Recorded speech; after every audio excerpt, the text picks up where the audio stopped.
Eu te darei graças, Senhor, de todo o meu coração. Na presença dos poderosos te cantarei louvores. Voltado para o teu santo templo, eu me prostrarei e louvarei o teu nome, por causa da tua misericórdia e da tua verdade, pois engrandeceste acima de tudo o teu nome e a tua palavra. Senhor Deus soberano, eterno, infinito, Deus que é todo amor, todo bondade, todo verdade. Nós queremos, Pai, nessa manhã, de todo o coração, te dar graças por quem Tu és.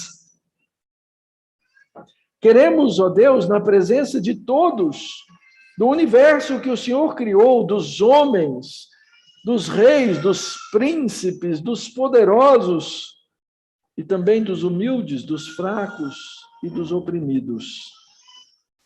Dar graças e cantar louvores ao teu nome. Voltados, ó Deus, para o teu Filho Jesus Cristo. Voltados, ó Senhor, para aquele que reuniu na plenitude dos tempos todas as coisas para a glória do teu nome. Queremos nos prostrar e louvar, porque nós fomos, ó Deus, tua igreja, teu povo, teus eleitos, o alvo da tua misericórdia. Fomos, ó Deus, o alvo da tua verdade.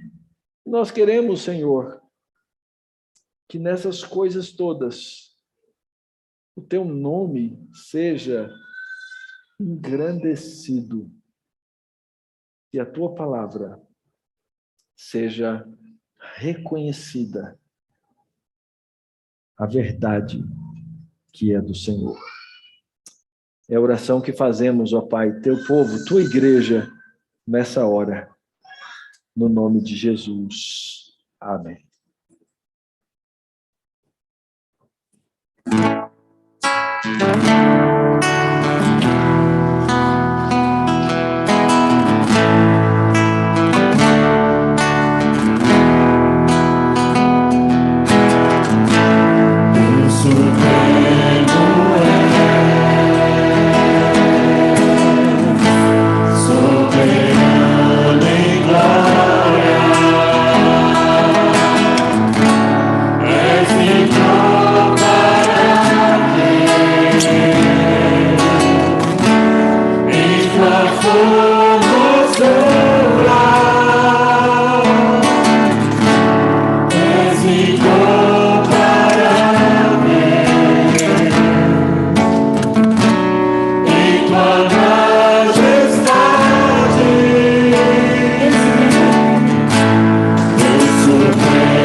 Na história do povo de Deus, há uma caminhada.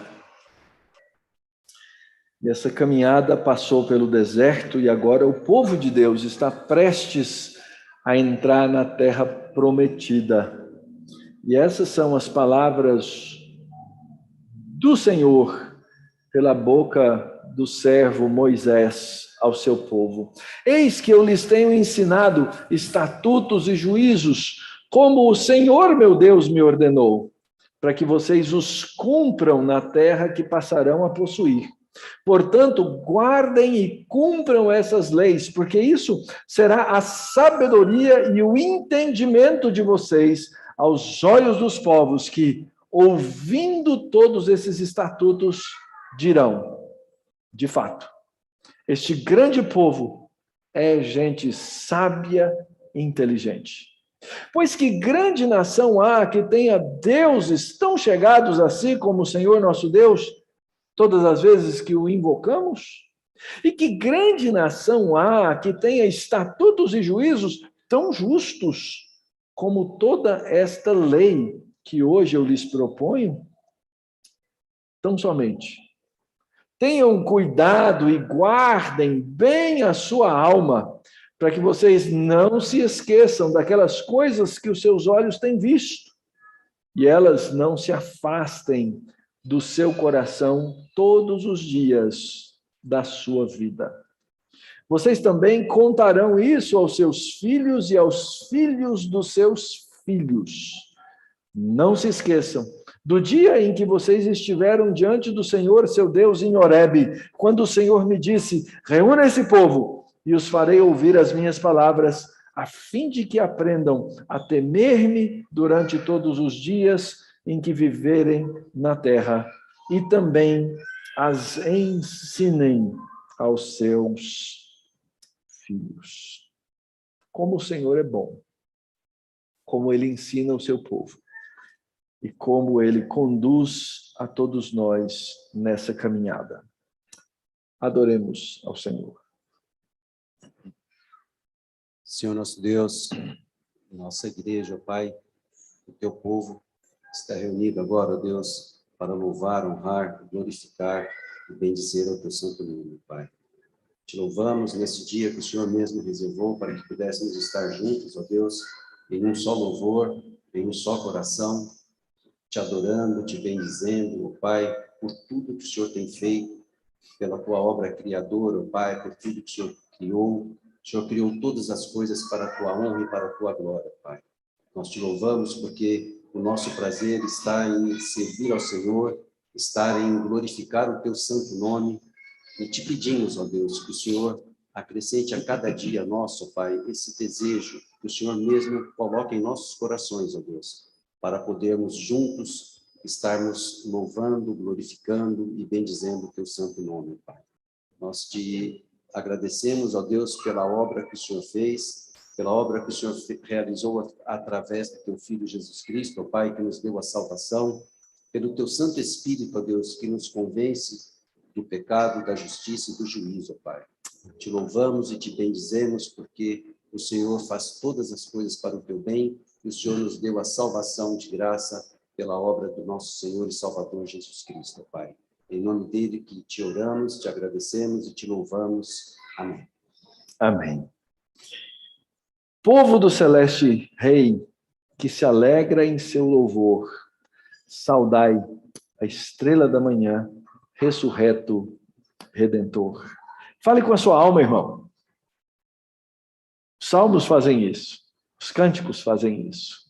Exultem na presença do grande Deus. E juntos, a uma voz, façamos isso com beleza, façamos isso com alegria, façamos isso como cântico novo.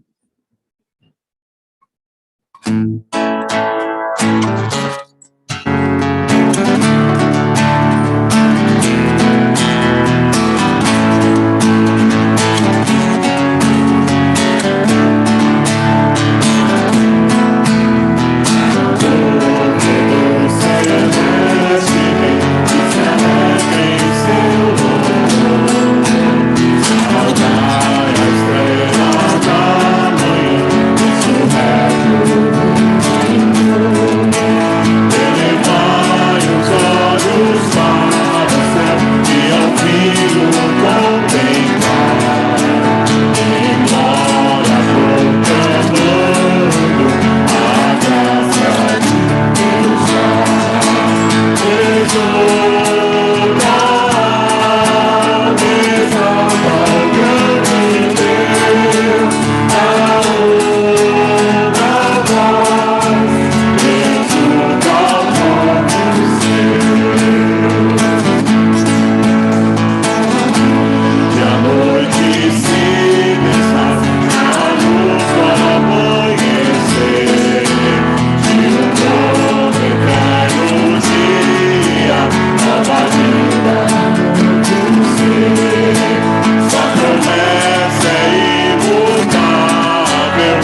Ao longo das exposições em Levítico, nós temos feito a leitura contínua do livro de Hebreus.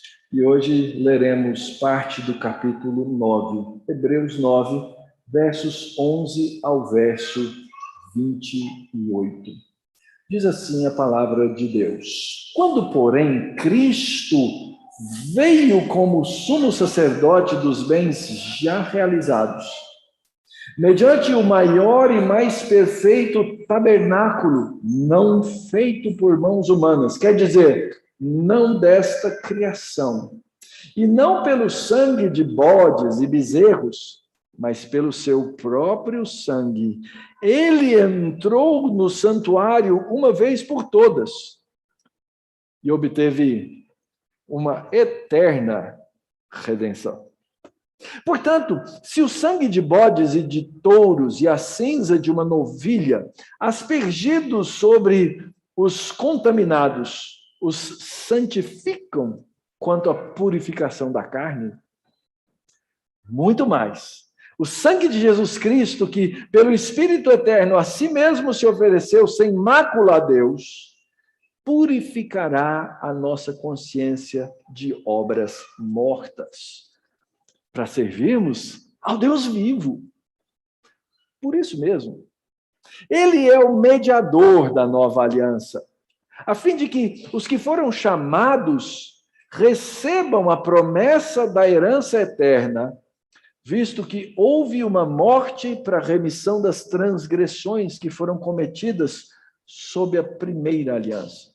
Porque onde há um testamento é necessário constatar a morte de quem o fez. Sim, porque um testamento só é confirmado depois da morte de quem o fez, pois de maneira nenhuma um testamento tem força de lei enquanto ainda vive quem o fez. Por isso, nem a primeira aliança foi estabelecida sem sangue, porque, havendo Moisés proclamado a todo o povo os mandamentos conforme a lei, pegou o sangue dos bezerros e dos bodes com água, lã tingida de escarlate e sopo, e aspergiu não só o próprio livro, como também todo o povo, dizendo: Este é o sangue da aliança que Deus ordenou para vocês. Igualmente, também aspergiu com sangue o tabernáculo e todos os utensílios do serviço sagrado. De fato, segundo a lei, quase todas as coisas são purificadas com sangue, e sem derramamento de sangue não há remissão.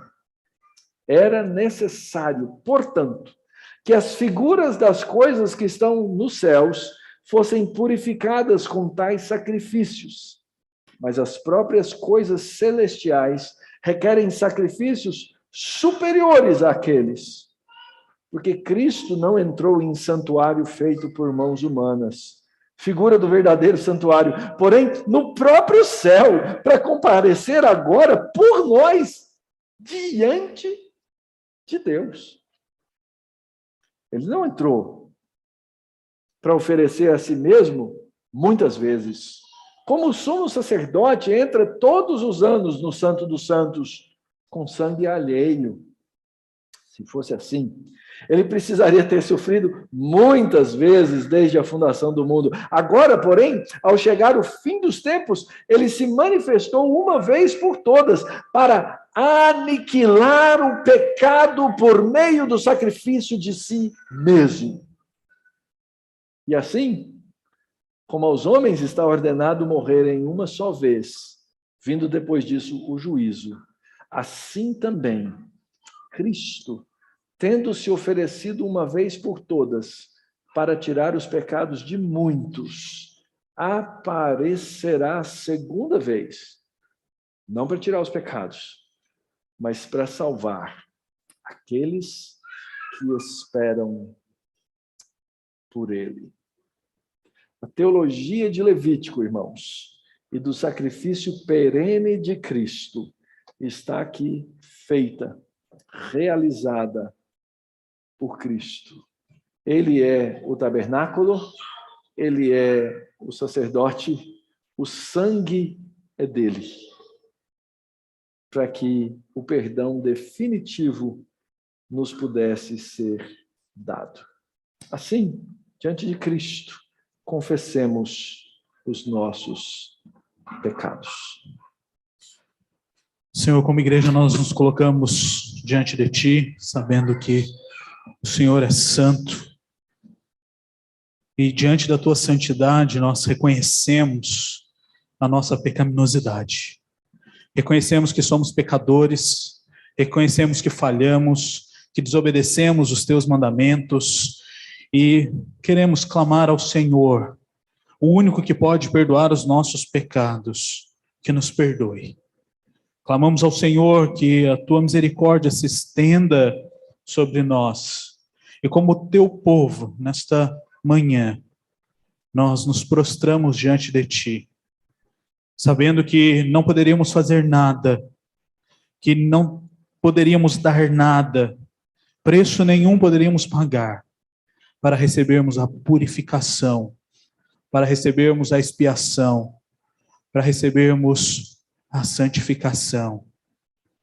Todas estas coisas são obras do Senhor, por intermédio do Teu único Filho, do Teu Filho unigênito, que por amor a nós o Senhor o entregou à morte, morte de cruz, para que por meio do Seu sangue os nossos pecados fossem expiados, para que por meio do Seu sangue, desta oferta pacífica e de holocausto, nós pudéssemos nos aproximar do Senhor e termos livre acesso à Tua presença. Senhor, nós Te louvamos, pois o Senhor foi misericordioso, bondoso e compassivo. E nós Te louvamos, pois sabemos que podemos ter a certeza e a convicção de que, ao confessarmos os nossos pecados, o Senhor é fiel e justo para nos perdoar e para nos purificar de toda injustiça. Esta oração que fazemos como Teu povo, reunidos nessa manhã, em uma só voz, em nome do Teu Filho amado. Amém. Amém. Amém.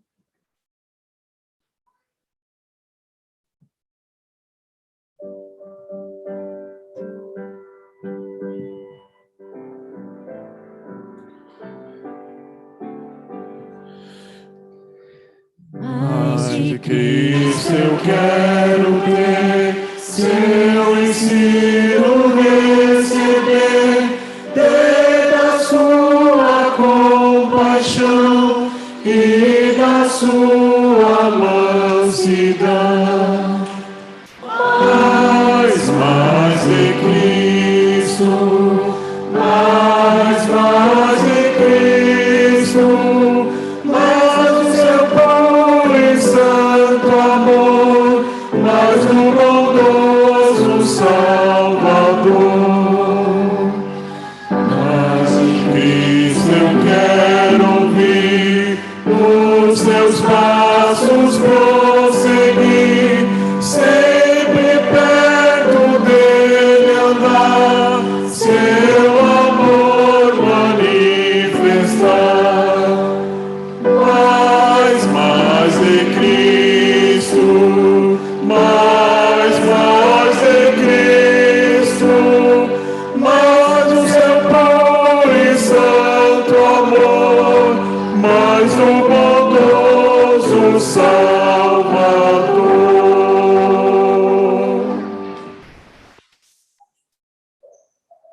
Nada.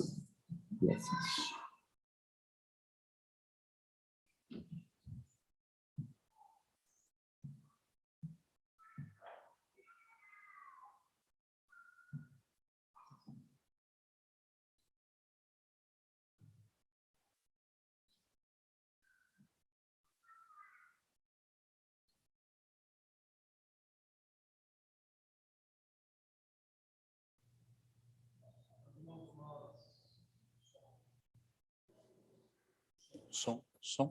Som. Foi? Agora foi. Meus irmãos, nós vamos continuar as nossas exposições no livro de Levítico. E hoje nós chegamos ao capítulo 12 de Levítico. e vamos continuar essa sessão que fala sobre a purificação, que fala sobre elementos que são impuros, puros, e vamos tratá-los hoje numa mudança daquilo que nós vimos na semana passada, referente aos animais que são puros e impuros. Hoje nós vemos uma mudança no capítulo 12 para o ser humano. Então há a mudança dos animais para o ser humano e os momentos, os estados e a situação na qual estes se tornam impuros. Então eu quero convidá-los a abrir a palavra de Deus em Levítico, capítulo 12. Eu farei a leitura desse texto. Eu peço aos irmãos que acompanhem a leitura, aqueles que não trouxeram suas Bíblias, podem acompanhar a leitura aqui na projeção. Levítico, capítulo de número 12. A Escritura Sagrada nos diz assim: o Senhor disse a Moisés: diga aos filhos de Israel, se uma mulher conceber e tiver um menino, ficará impura durante 7 dias, como nos dias da sua menstruação, ficará impura. E no 8º dia o menino será circuncidado. Depois ela ficará 33 dias a purificar-se do seu sangue. Nenhuma coisa santa tocará, nem entrará no santuário, até que se cumpram os dias da sua purificação. Mas, se tiver uma menina, ficará impura durante 2 semanas, como na sua menstruação. Depois ficará 66 dias a purificar-se do seu sangue. E cumpridos os dias da sua purificação pelo nascimento de um filho ou de uma filha, trará o sacerdote à porta da tenda do encontro um cordeiro de 1 ano por holocausto e um pombinho ou uma rolinha por oferta pelo pecado. O sacerdote oferecerá esse sacrifício diante do Senhor. Pela mulher fará expiação, e ela será purificada do fluxo do seu sangue. Esta é a lei a respeito da que der à luz um menino ou uma menina. Mas, se as suas posses não lhe permitirem trazer um cordeiro, então a mulher trará 2 rolinhas ou 2 pombinhos, um para o holocausto e outro para a oferta pelo pecado. Assim, o sacerdote fará expiação pela mulher, e ela ficará pura. Vamos orar mais uma vez. Senhor, nós te agradecemos pelo privilégio que o Senhor nos dá de podermos, juntos como igreja, nos reunirmos nesta manhã para te adorarmos, para ouvirmos a leitura da tua palavra, para nos achegarmos a ti em oração. E agora, ó Pai, nesse momento do culto, no qual ouviremos a exposição da tua palavra, que o Senhor tenha misericórdia de nós, para que possamos compreender e que o Senhor nos fortaleça e nos dê disposição para viver em consagração ao Senhor, sabendo que o Senhor é o Deus Todo-Poderoso e a tua palavra nos ensina como devemos viver para a sua glória.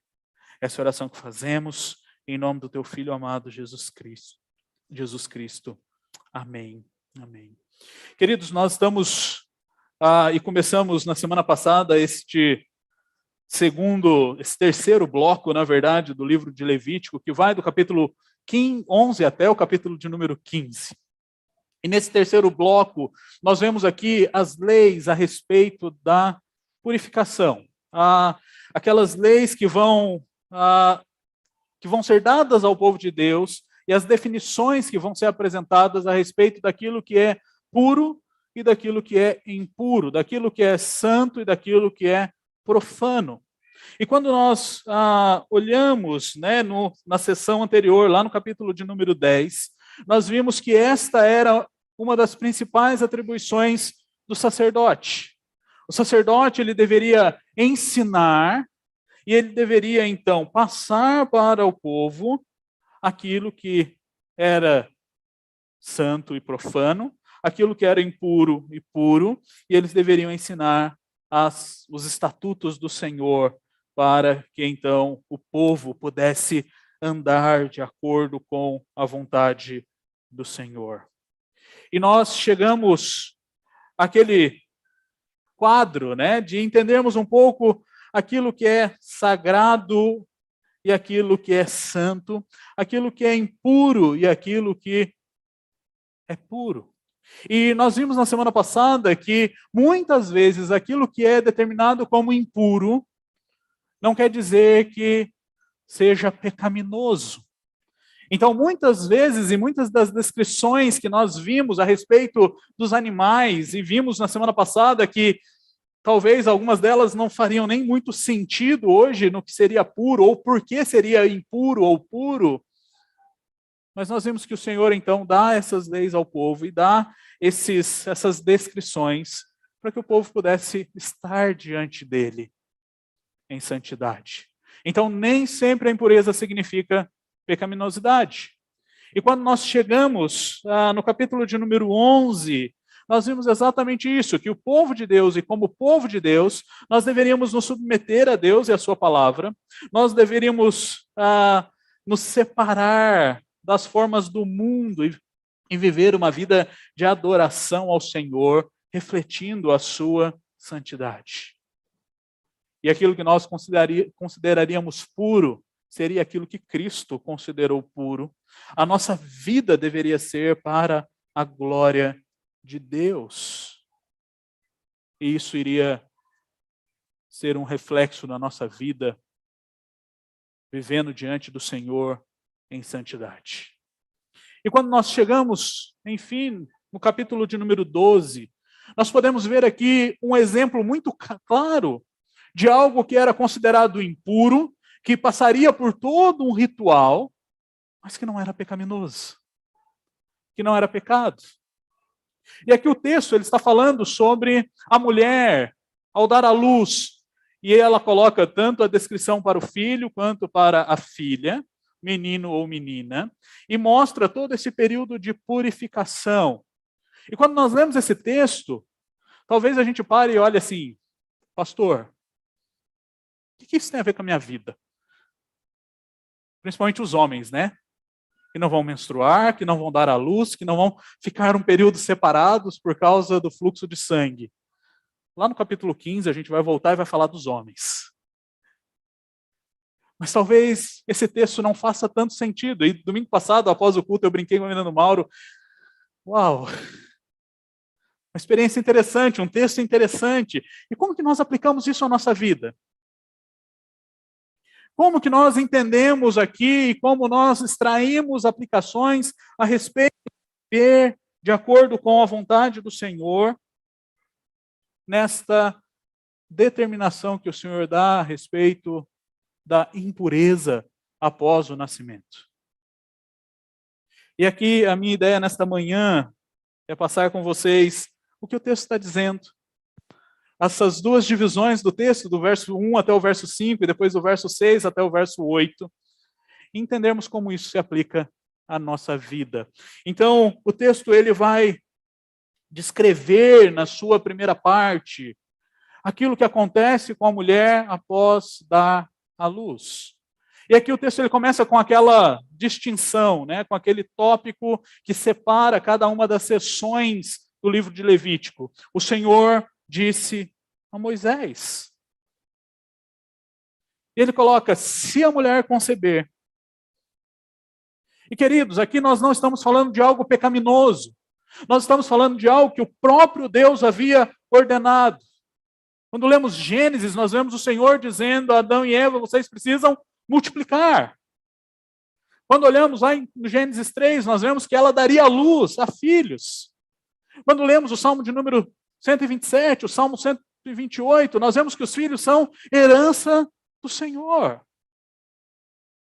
Então aqui nós não temos uma situação de pecado, mas nós temos uma situação de impureza.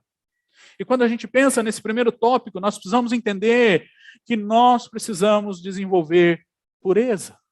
A Escritura, ela clama e ela deixa bem clara que para viver diante do Senhor há necessidade de pureza. Aqui nós estamos falando de uma impureza não pecaminosa, nós estamos falando de uma impureza ritual.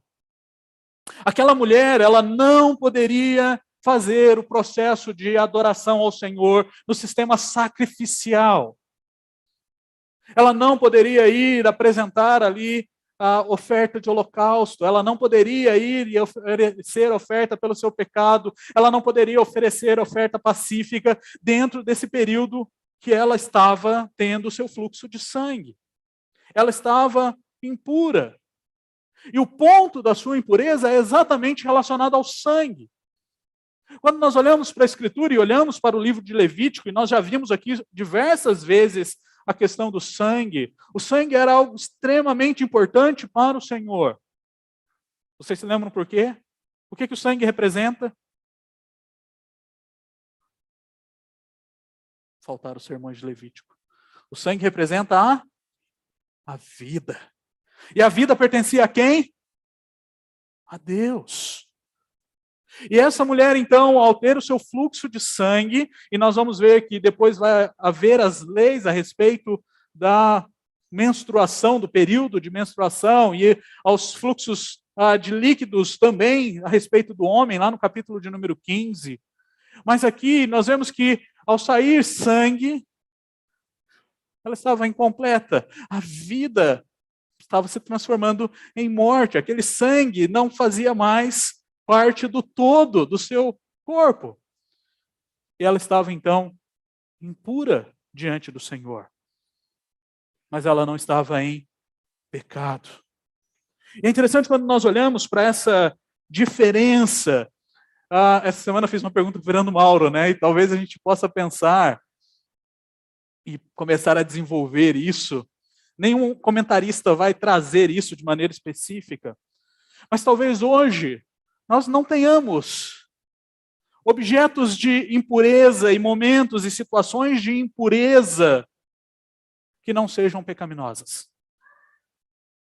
Assim como, nesse momento, aquela mulher precisava ficar afastada do processo sacrificial, do sistema sacrificial e cultico, porque ela estava impura. Nós vamos ver o porquê eu digo que a nossa impureza, ela, muitas vezes, e eu creio que quase todas elas, 100% delas, foi aumentando, 100% delas, hoje está relacionada ao pecado. Mas nós podemos mesmo assim nos aproximarmos de Deus, porque Cristo nos purificou. Mas o texto aqui, ele está mostrando e dizendo que aquela mulher, ela não poderia desenvolver a vida comum daquele povo e realizar aquilo que o Senhor havia ordenado.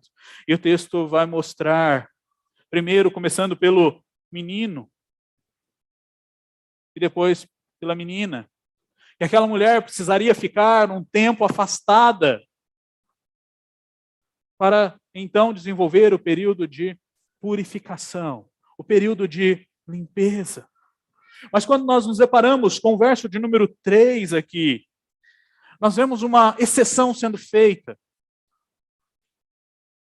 Tanto que aquilo que ela estava passando não era pecaminoso, que ao 8º dia aquela mulher precisaria levar o seu filho ao tabernáculo para que o seu filho então fosse circuncidado.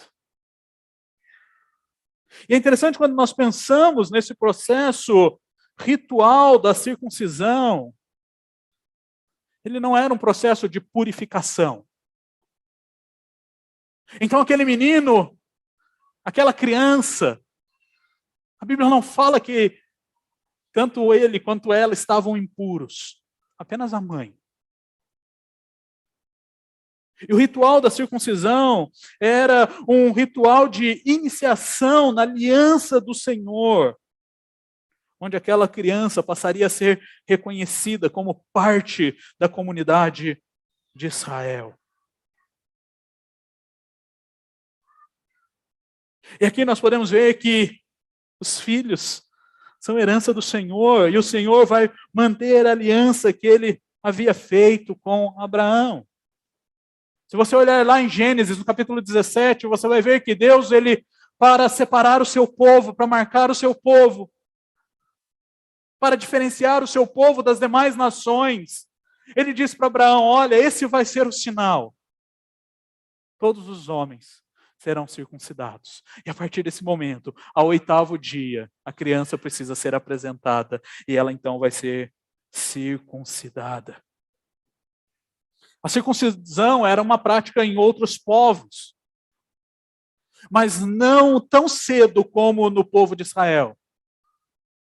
Relatos de outros povos que praticavam a circuncisão relatam que eles a praticavam no período ali da transição do menino, na puberdade, onde ele estava saindo da sua infância e se tornando um homem. Então esse era um sinal da sua masculinidade. Mas em Israel era um sinal de consagração. Era uma marca no corpo que indicava que aquela criança era membro daquela comunidade da aliança. Era uma marca externa que mostrava o pertencimento ao povo. Queridos, hoje nós não temos mais a circuncisão. Mas quando nós olhamos para o Novo Testamento, nós vamos ver que este sinal de pertencimento ao povo, ele é substituído pelo batismo. Assim como a circuncisão não era purificadora, assim como a circuncisão não era algo definitivo de santidade e salvífica, mas apenas um sinal de pertencimento a um povo, assim também é o batismo. E é interessante quando nós olhamos para o Antigo Testamento e olhamos para o Novo Testamento, nós vamos ver que o outro sinal de pertencimento ao povo que havia sido dado era a celebração da Páscoa. E quando você olha lá para Êxodo, no capítulo 12, você vai ver que aqueles que eram de fora da comunidade de Israel, que não haviam passado pela circuncisão, para celebrarem a Páscoa, eles deveriam passar pela circuncisão. E quando nós olhamos para o Novo Testamento, nós vemos que a Páscoa ela vai ser um sinal substituído pela ceia, porque o cordeiro já havia sido imolado. E nós então tomamos da ceia como parte da aliança. E para tomar da ceia, você precisa ter passado pelo batismo. Estes dois sinais são apresentados para mostrar como o Senhor preserva e cuida do seu povo. E mesmo em um momento de impureza, aquela mulher deveria levar o seu filho para ser circuncidado. Porque a circuncisão era prioridade no processo ritual. A circuncisão era algo que deveria vir em primeiro, porque era um sinal de identificação, mas não de purificação. Porque senão nós teríamos um problema. Se a circuncisão fosse um sinal de purificação, as mulheres, elas seriam impuras por toda a sua vida.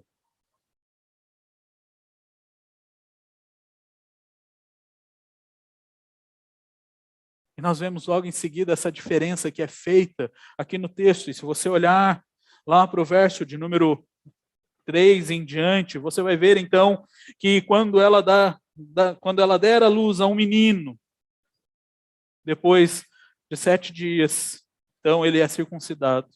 Ela vai ficar então 33 dias para purificar-se do seu sangue. E nenhuma coisa ela deverá tocar, porque o que ela tocar se tornará impuro. Mas quando nós olhamos um pouquinho e andamos um pouquinho mais e chegamos no verso de número 5, o texto vai dizer, mas se tiver uma menina, ficará impura durante 2 semanas, como na sua menstruação, e depois ficará 66 dias a purificar-se do seu sangue. Os comentaristas não são claros, não chegam a uma conclusão, assim como a questão dos animais, sobre o porquê esse animal, sim, impuro ou puro. Eles não chegam a uma conclusão sobre o porquê a mulher aqui, a menina, deveria, se tivesse à luz, a menina ficaria mais tempo. E ontem eu ainda consultei a obstetra de plantão para ver se teria mais sangue se fosse uma menina e o período de fluxo sanguíneo talvez pudesse ser maior e ela exigiria mais tempo. E a minha consulta, não tem nada que possa comprovar isso. Há uma questão cultural que é levantada muitas vezes da inferioridade ritual da mulher no processo da vida do povo. Mas essa ideia também ela não tem muita sustentação, porque a mulher ela poderia ir à porta do tabernáculo e oferecer sacrifício, tanto que é o que o texto vai orientar daqui a pouco. Ela poderia pegar o animal e levar até o tabernáculo. Então não é claro o porquê essa diferença de dias entre homem e mulher, entre menino e menina. Mas o que é claro nesse texto a respeito disso é que ela deveria ficar um tempo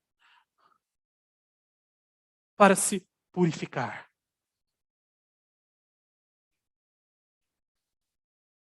Quer 30 dias, quer 40 dias, quer 80 dias. Mas era um tempo de limpeza, de purificação, para ter certeza que aquela mulher não teria mais nenhum aspecto que a tornaria impura.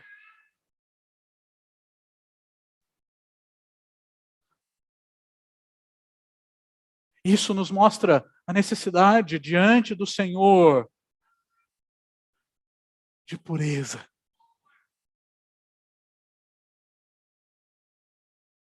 O tempo é apresentado para que aquela mulher não contaminasse outras coisas, não contaminasse outras pessoas, não contaminasse coisas sagradas como alimento.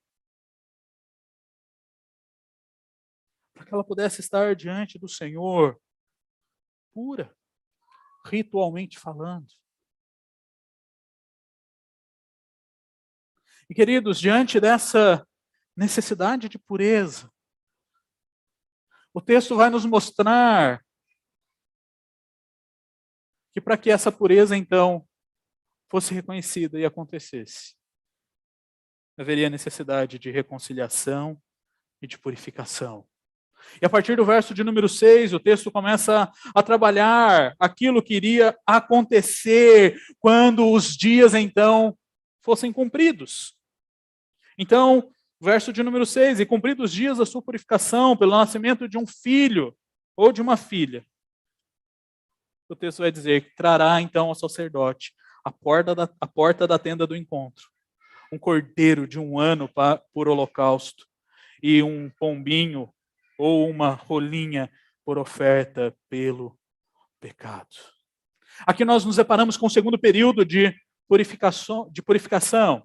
E 2 sacrifícios são necessários para cumprir esse ritual. O primeiro apresentado é a oferta de holocausto. Sinal de aproximação do Senhor, de reconciliação, de comunhão com Deus. Aquele ritual que era feito para que o povo, então, pudesse ser aceito na presença do Senhor. Aquela mulher estava impura, ela estava separada, ela estava longe da comunhão de Deus. E ela precisava, então, restaurar essa comunhão com o Senhor. E para fazer isso, ela precisava trazer um sacrifício. E aqui o texto ele não vai descrever esse sacrifício, porque ele já é descrito lá no capítulo 1, na oferta de holocausto. Então, ao trazer o corban, para estar próxima do Senhor, ela faria essa reconciliação. Mas o texto traz uma palavrinha, né, que fala assim, peraí, pastor, o senhor está falando desde o início do seu sermão que a impureza dessa mulher não está relacionada ao pecado. Aí chega agora, no verso de número 6, o texto vai dizer que ela precisa trazer uma oferta pelo pecado. E que o sacerdote vai oferecer esse sacrifício por expiação. Quando nós olhamos para essa segunda oferta pelo pecado, ela não tem a ideia e a intenção, assim como já foi descrito lá no capítulo de número 4, apenas de perdoar o pecado direto cometido. Mas a oferta pelo pecado traz a ideia e o sentido da purificação. Aquela mulher estava longe do Senhor. Ela tinha passado pelo processo da impureza através do seu fluxo de sangue. E agora ela precisa cumprir esse ritual, se purificando. E este é o processo descrito lá no capítulo 4, pela oferta de pecado. E por meio desses dois sacrifícios, a mulher, então, ela vai ser readmitida à vida religiosa de Israel. Ela será restaurada ao relacionamento correto e adequado com Deus e com a comunidade e com o santuário, com o tabernáculo. E aqui é um ponto importante. Quem traz essa oferta não é o marido, não é um representante, não é o chefe da tribo que aquela mulher pertencia, mas é aquela própria mulher. Porque quem precisa de purificação e de reconciliação é ela. É que é um ponto importante quando nós pensamos nesse aspecto. Você não pode viver a vida de santidade do outro e nem pelo outro. Você não pode viver a vida de pureza e de purificação pelo outro, nem do outro. Nós somos responsáveis por desenvolvermos a nossa vida de santidade e de pureza. E quando nós não desenvolvemos, nós prejudicamos o outro. Porque nós fazemos parte de um corpo, de um todo. Sangue precisaria ser derramado para que houvesse, então, reconciliação e para que houvesse purificação. O verso de número 7 vai dizer que aquele sacerdote faria, então, a expiação. O sangue seria derramado pelo seu sangue derramado. Para que diante do Senhor ela pudesse, então, se encontrar pura. Para que ela pudesse, então, adorar ao Senhor na plenitude daquilo que o Senhor havia estabelecido.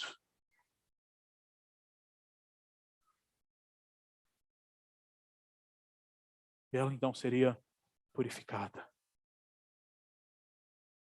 Mas quando olhamos para o texto, nós vemos algo interessante acontecendo. Assim como vimos nas descrições dos sacrifícios anteriormente, e se você chegou aqui agora, eu recomendo que você volte lá, são 12 sermões, então não é muito ainda, né? Volte lá e venha assistindo a primeira parte do livro de Levítico, falou apenas a respeito das leis, a respeito das ofertas, principalmente os 7 primeiros capítulos. Mas aqui ele repete a mesma orientação. E nós vemos o Senhor sendo providente. Ele vai dizer assim, olha, eu estabeleço como lei que para a oferta de holocausto seja trazido um cordeiro, e aquele cordeiro passaria por todo aquele processo ritual, onde o ofertante, o adorador, colocaria suas mãos sobre aquele animal, transferindo então ali o seu desejo, aquilo que aquele animal representaria. Ele imolaria, o sacerdote iria então tirar as partes, iria queimar aquelas partes diante do Senhor. E para pecado, o texto diz que ela deveria trazer apenas uma rolinha ou uma pombinha. Mas o Senhor, graciosamente, entendendo a situação do seu povo, Ele estende isso também aos pobres. E nós já vimos aqui que muitos não tinham condições de ter gados maiores e menores. E o Senhor então diz que aquela mulher, para se purificar, para cumprir o ritual da purificação, ela poderia também apresentar 2 rolinhas ou 2 pombinhos. Eles seriam suficientes. E provavelmente essa extensão e ampliar essa possibilidade também para que todos pudessem fazer isso, mostra que aquilo não era relacionado ao pecado, porque não tinha toda aquela seriedade do gado maior, assim como vimos anteriormente no capítulo 5 e no capítulo 4. Era apenas um ritual de purificação. Então o texto diz: se as suas posses não lhe permitirem trazer um cordeiro, então ela trará 2 rolinhas ou 2 pombinhos, um para o holocausto e outro para a oferta pelo pecado. E assim o sacerdote fará expiação pela mulher, e ela ficará pura novamente. Queridos, quando a gente olha para esse texto, e olhando para essas explicações, e talvez ainda meio perdidos sobre como isso vai se aplicar à nossa vida, nós podemos olhar para o Novo Testamento, e no Novo Testamento nós vamos ver que hoje nós não precisamos mais, e as mulheres não precisam mais passar por este processo de restauração ritual da sua impureza.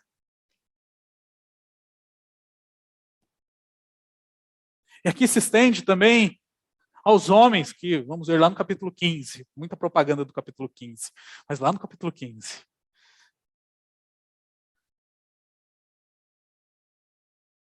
Porque em Cristo nós recebemos a purificação e em Cristo nós somos reconciliados. E quando nós olhamos para a descrição da vida de Cristo, e se você abrir a sua Bíblia lá em Lucas, no capítulo de número 2, você vai ver que o nosso Senhor Jesus, ele cumpriu todos os termos da lei, e até mesmo Maria cumpriu capítulo 12 de Levítico. O texto vai dizer lá no verso de número 21, e ao se completarem 8 dias, quando o menino foi circuncidado, deram-lhe o nome de Jesus. Esse nome tinha sido dado pelo anjo antes de o menino ser concebido.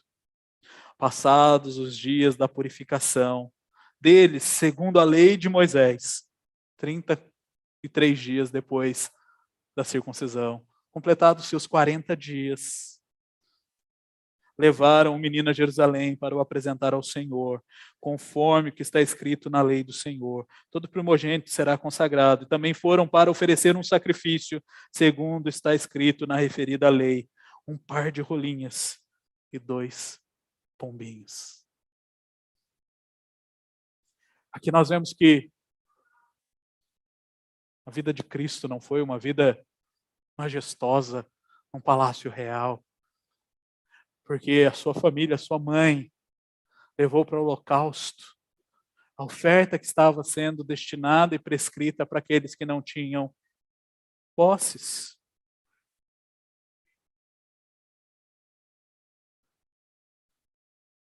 Queridos, quando nós olhamos para essa passagem de Lucas, no capítulo 2, nós entendemos que o nosso Senhor Jesus Cristo, ele encarnou e ele se tornou homem. Ele foi submetido à lei.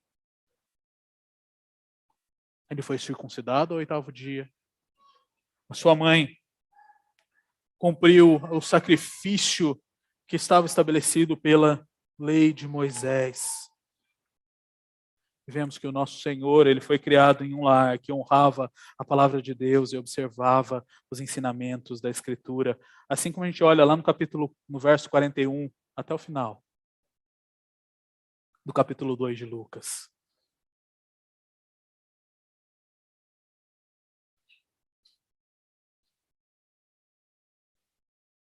Queridos, aquele que veio para ser o Cordeiro de Deus.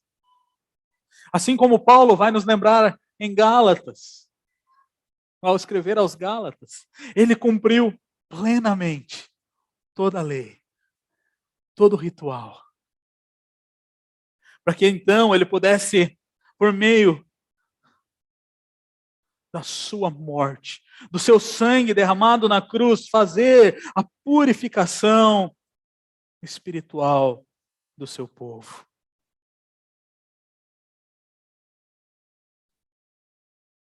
João vai nos lembrar, lá na sua primeira epístola, capítulo 1, no verso 7, que é por meio do sangue de Jesus, ao andarmos na luz, como Ele está na luz, nós mantemos comunhão uns com os outros. E o seu sangue, o sangue do seu Filho, nos purifica de todo o pecado.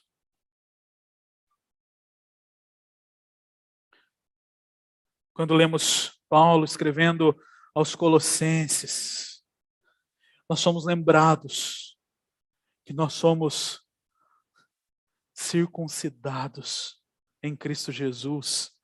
Colossenses capítulo 2, versos 11 e 12.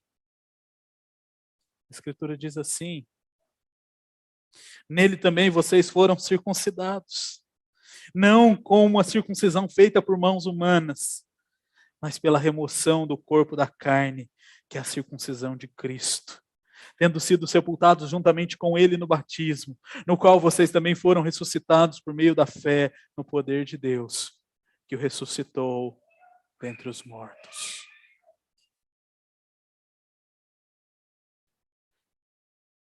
Queridos, em Cristo nós passamos por esta circuncisão.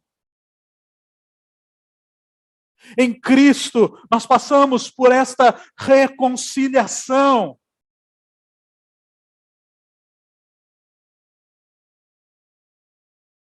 E aqui mesmo, você não sendo uma mulher, e mesmo você sendo mulher, tendo dado à luz, você não precisa passar mais 40 ou 80 dias num período de limpeza e purificação e depois oferecer sacrifício.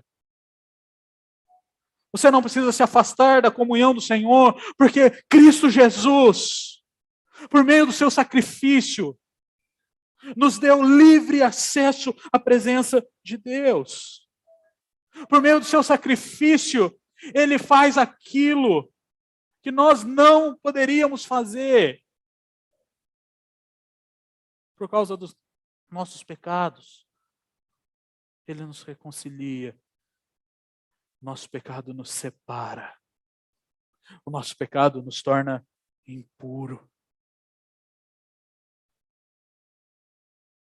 Eu preciso me lembrar que não há outro meio de purificação a não ser pelo sangue de Cristo Jesus.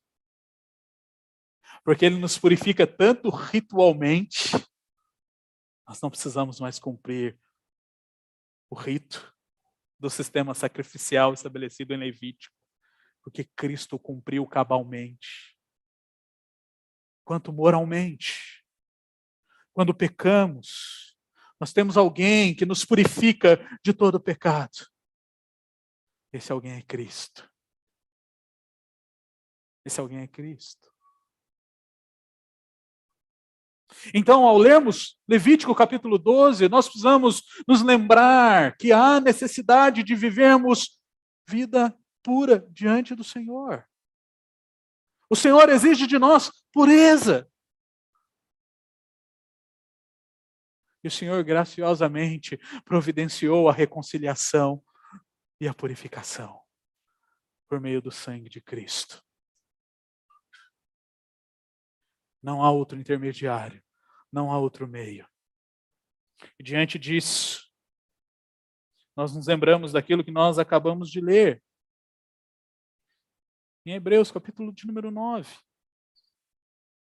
Quando, porém, Cristo veio como sumo sacerdote dos bens já realizados, mediante o maior e mais perfeito tabernáculo, não feito por mãos humanas, quer dizer, não desta criação, e não pelo sangue de bodes e de bezerros, mas pelo seu próprio sangue, ele entrou no santuário, uma vez por todas, e obteve uma eterna redenção. Portanto, se o sangue de bodes e de touros e a cinza de uma novilha, aspergidos sobre os contaminados, os santificam quanto à purificação da carne, muito mais o sangue de Cristo, que pelo Espírito eterno, a si mesmo ofereceu sem mácula a Deus, purificará a nossa consciência de obras mortas para servirmos ao Deus vivo. O que devemos fazer? Querido, toda vez que entendemos a obra de Cristo, toda vez que entendemos aquilo que Cristo fez por nós na cruz, nós devemos ser compungidos a entregarmos a nossa vida a Ele.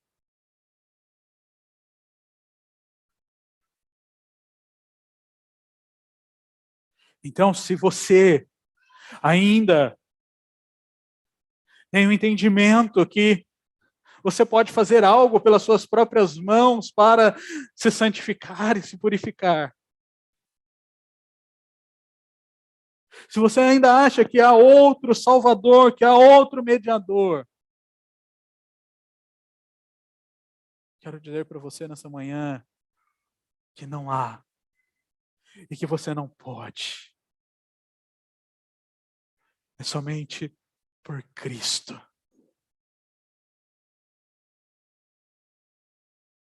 Somente por Cristo. Você deve entregar a sua vida a Ele.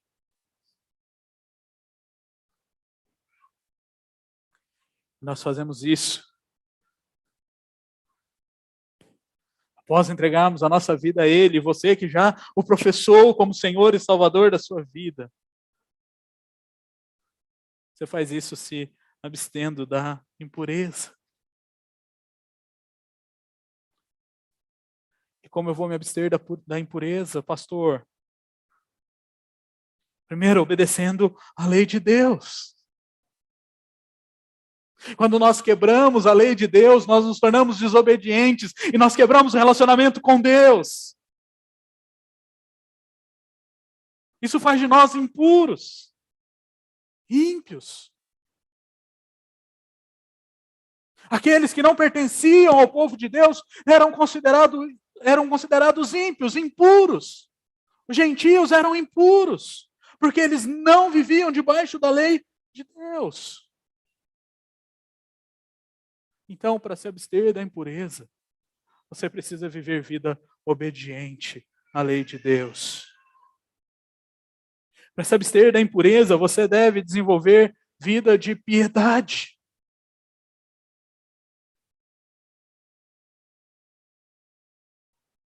E o que é desenvolver vida de piedade? Desenvolver vida de piedade é desenvolver vida relacional com o Senhor.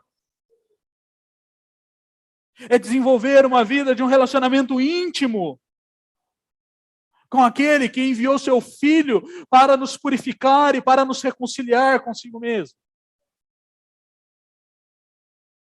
Se relacione com Deus. Desenvolva a vida de oração.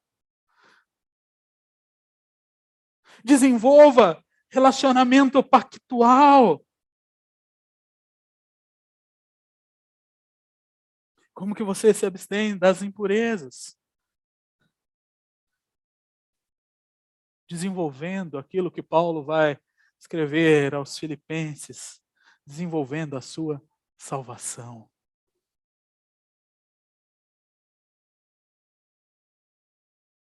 E como que você desenvolve a sua salvação? Vivendo como nova criatura.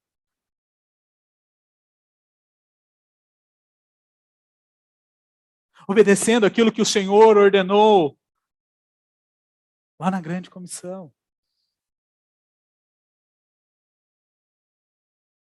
Como que você se abstém das impurezas?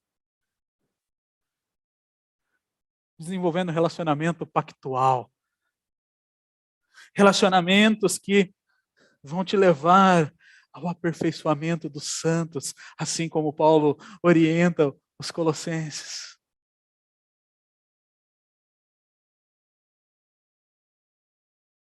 Querido, você não vai se abster da impureza se você resolver caminhar sozinho. Você precisa do corpo. Você precisa disso aqui. E não é só dominicalmente, não. Você precisa do relacionamento pactual para que o teu irmão te ajude a caminhar em santidade diante do Senhor.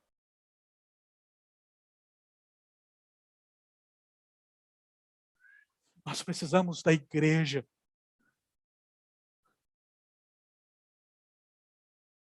Nós precisamos um do outro para nos abstermos da impureza. Segundo, confesse os seus pecados ao Senhor.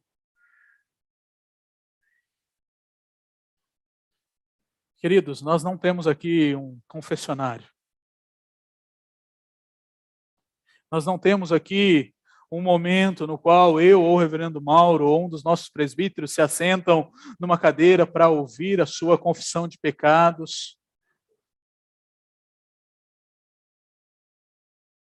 Nós não temos, porque a Escritura diz que esse processo deve ser feito diretamente a Deus. E nós não temos, porque nós não temos poder para perdoar o pecado de ninguém. Nós devemos confessar os nossos pecados ao Senhor, porque Ele é o único que pode nos perdoar, Ele é o único que pode nos purificar.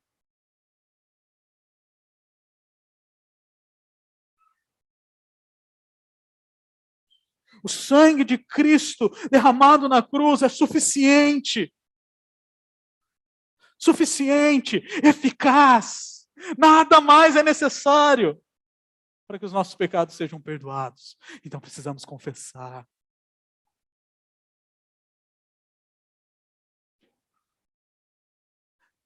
Nós confessamos os nossos pecados à medida em que as nossas impurezas morais são colocadas diante do Senhor, com o coração contrito, arrependido.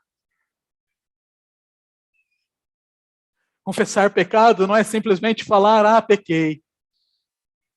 Fiz isso aqui de errado. E continuar a vida como se não fizesse diferença. Confessar pecado deve levá-lo ao arrependimento, deve levá-lo a uma vida santa. E nós somos lembrados que nós vivemos em adoração ao Senhor todos os dias da nossa vida. Nós estamos diante do Senhor todos os dias da nossa vida. E nós devemos viver a nossa vida como sacrifício vivo diante do Senhor. Terceiro, devemos viver os nossos dias confiando na providência de Deus. O texto nos ensina que quem mantém a sua aliança é Deus. E Ele estabelece isso aqui por meio da circuncisão, depois por meio do batismo.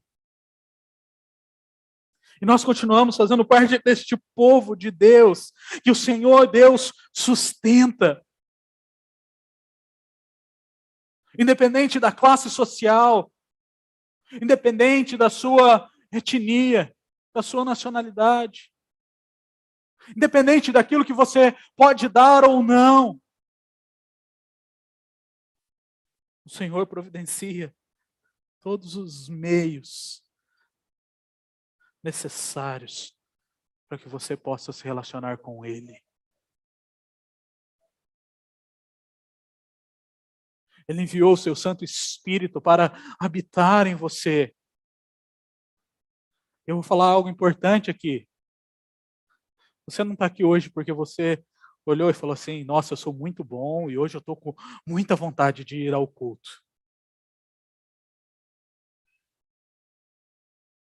Nós já aprendemos aqui, né, lá no capítulo 10, que nós devemos, capítulo 8, nós devemos nos preparar, né, para a adoração.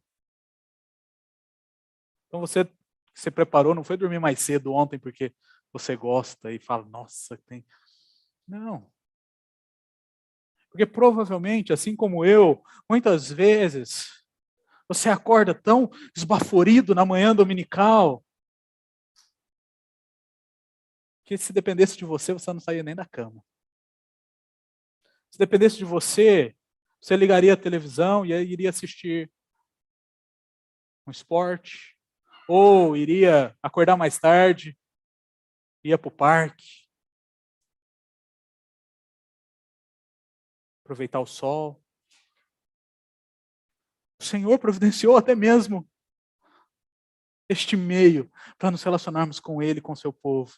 Ele enviou o seu Santo Espírito para nos incomodar, para nos trazer aqui, para que pudéssemos adorá-lo.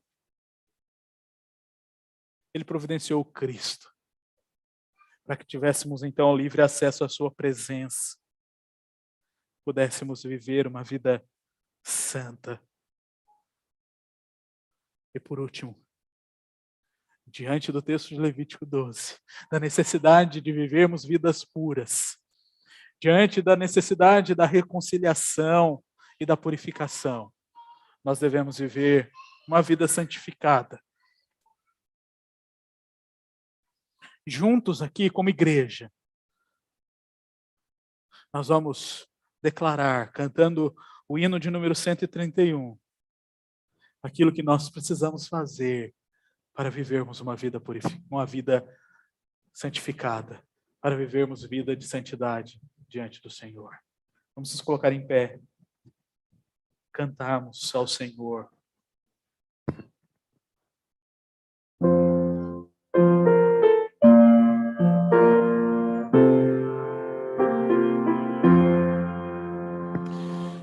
Para ser santo, tempo has de tomar, com grande mestre, seu livro estudar, has de sempre amá-lo, as fiéis valer, e as bênçãos celestes de Deus receber.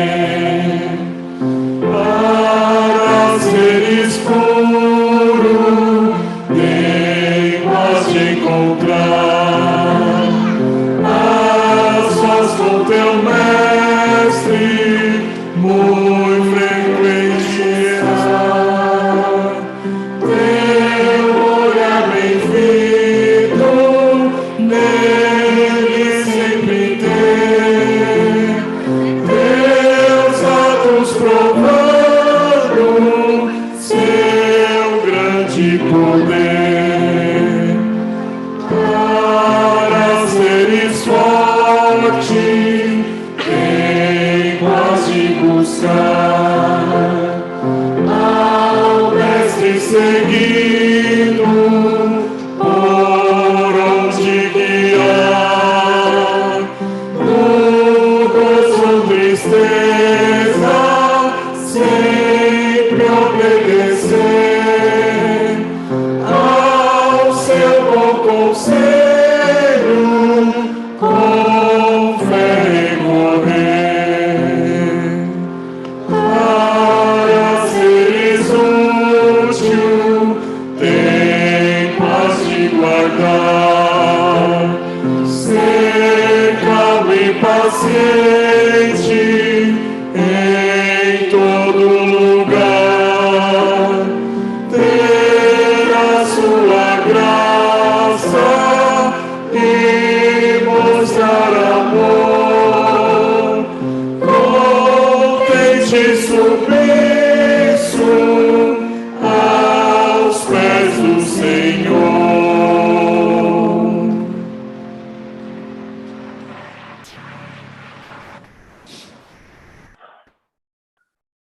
Irmãos, como fazer todas essas coisas que ouvimos aqui nessa aplicação do sermão? Todas elas estão nas estrofes desse hino. Gastar tempo, estudar a Bíblia, amar o Senhor, viver em comunidade para receber bênçãos. Precisa de purificação? Gastar tempo, viver com Cristo, olhar para Ele e provar desse amor Quer se fortalecer na fé? Gasta tempo. Segue o caminho de Cristo. Ah, pastor, estou triste hoje.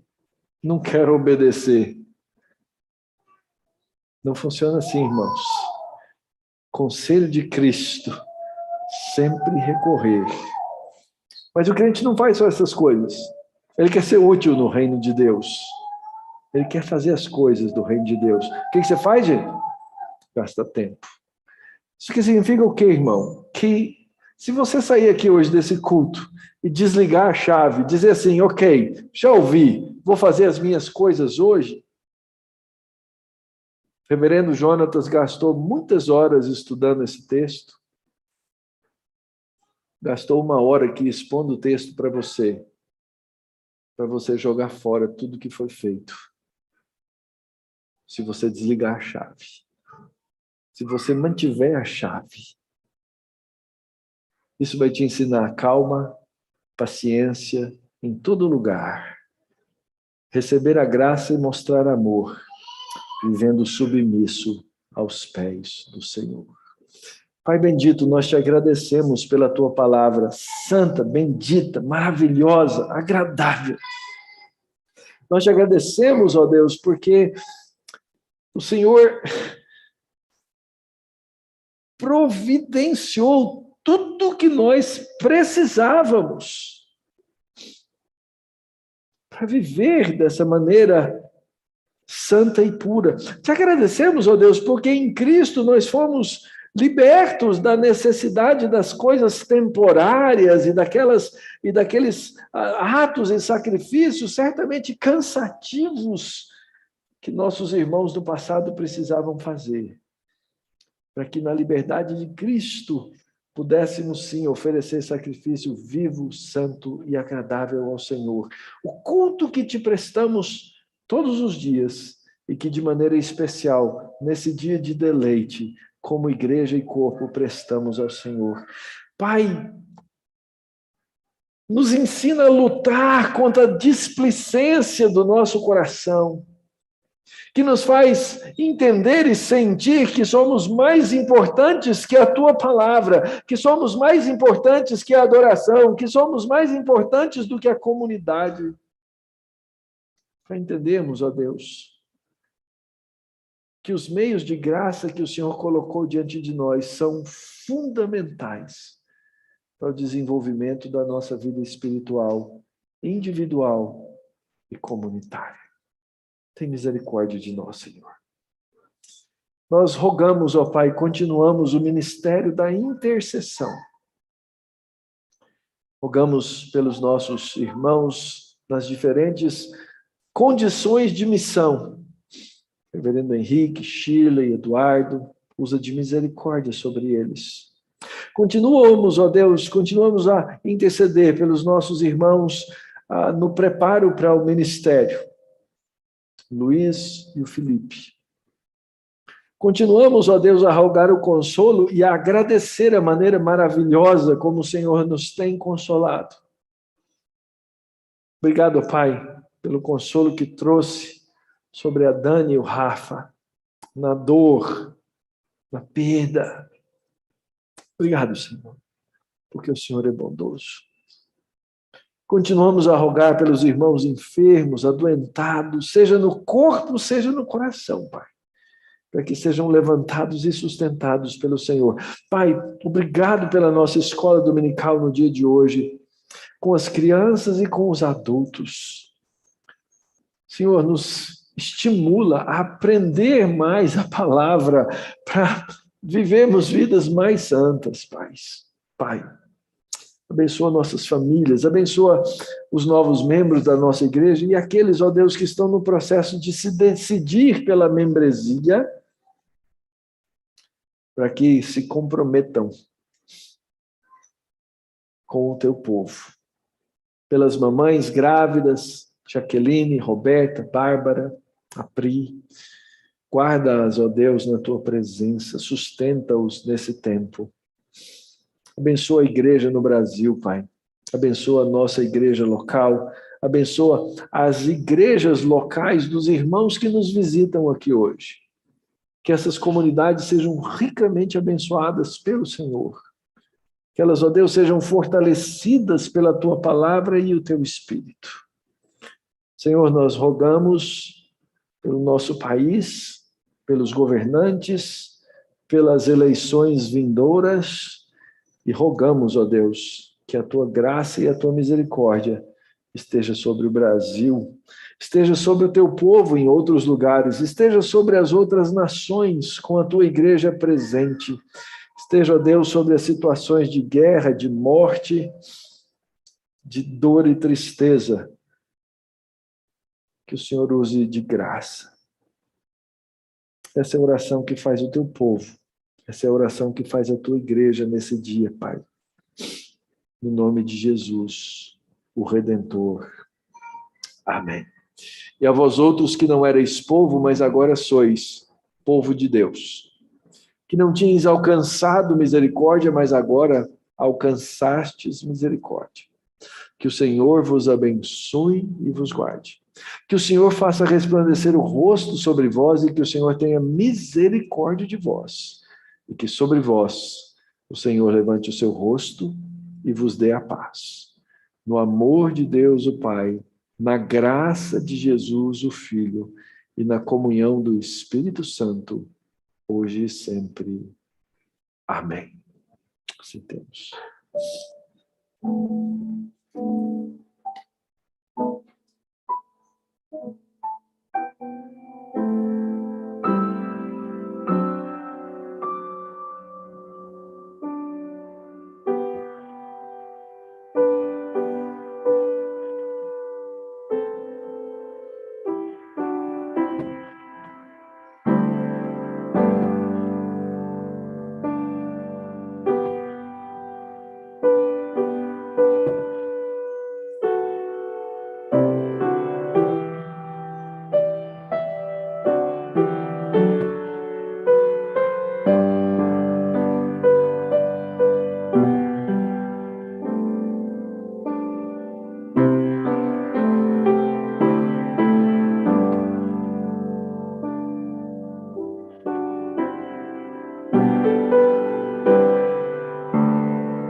e o reverendo Jonatas acabamos de resolver ali